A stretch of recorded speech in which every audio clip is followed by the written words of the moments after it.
All of the sweet people there, welcome to Lumbini.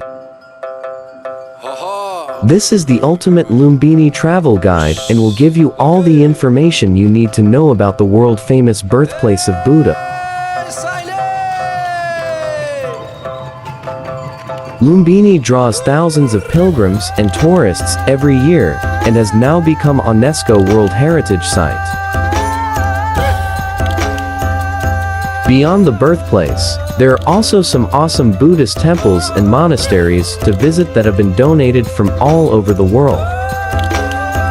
You can visit shrines from Myanmar, Vietnam, Cambodia, and even France. It almost felt like I was traveling Southeast Asia all over again.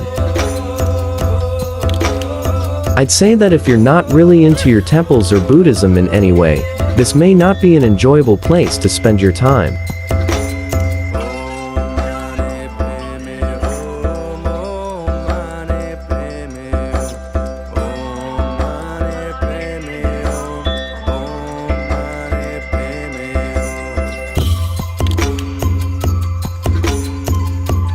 Add the fact that the hotels and restaurants in the area are not even close to passable, and it may be your worst nightmare. But if you're interested in discovering some Buddhist culture, learning a bit about the history of Buddhism, and want to see some pretty architecture, it's definitely worth a night here, but no more than that. How to reach Lumbini? You can approach Lumbini from Bafpakaransanchwant a reasonable amount of time by bus. From Pokhara, the journey is 5/6 hours, and from Chitwan, it's around 3/4. From Pokhara, the journey is 5/6 hours, and from Chitwan, it's around 3/4. From Chitwan, there are no luxury A or C tourist buses, and so a local bus is a way to go. We had to catch 2 buses to get there, one from Chitwan to Biharawa, then we had to make the short journey to the Lumbini bus stand.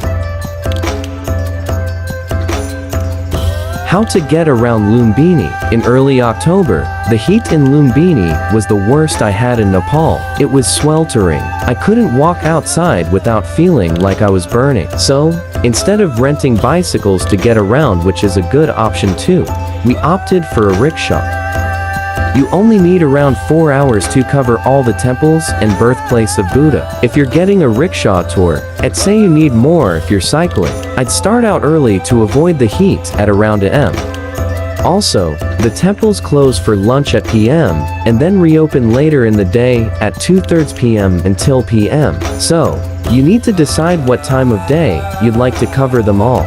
What I thought was cool was that a lot of the rickshaws in the area were donated to Lumbini by different countries. This one below was donated by Japan. It was fun, but was quite snug in the back for 2. Things to do in Lumbini. In Lumbini, there are literally only temples to explore, and the whole tour takes roughly 4 hours. That's why I would personally suggest spending no more than 1 night here, as once you've done all the temples, there is nothing else left.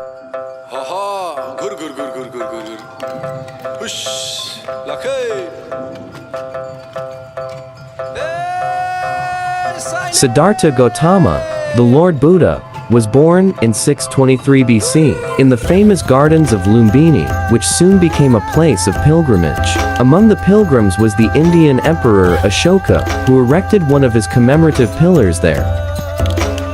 The site is now being developed as a Buddhist pilgrimage center, where the archaeological remains associated with the birth of the Lord Buddha form a central feature.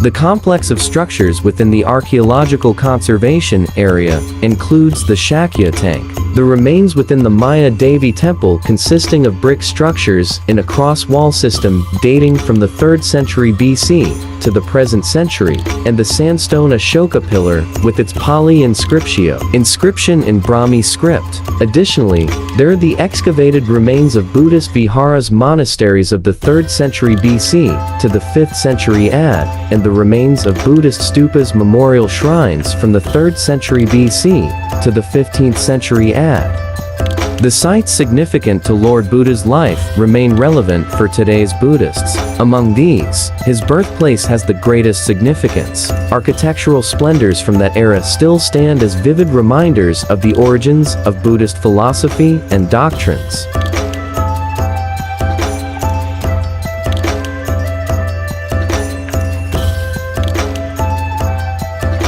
Buddhism promotes the principle of ahimsa, no killing, and is simple to practice. Its proponents seldom criticize others, claim superiority, or fail to coexist with other philosophies and religions. It offers a refuge in a troubled world where materialistic values often dominate.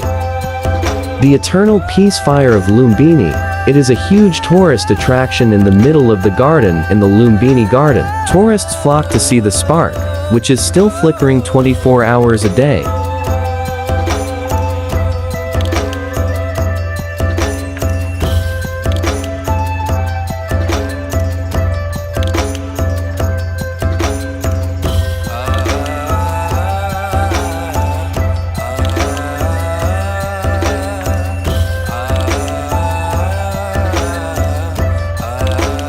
Visit the remarkably beautiful monasteries built by countries such as China, Japan, Sri Lanka, Myanmar, Germany, France, and many more. Admire the spectacular and diverse architecture they showcase. Soak up the peaceful atmosphere, and above all, visit the Mayadevi temple, which dates back 2,200 years.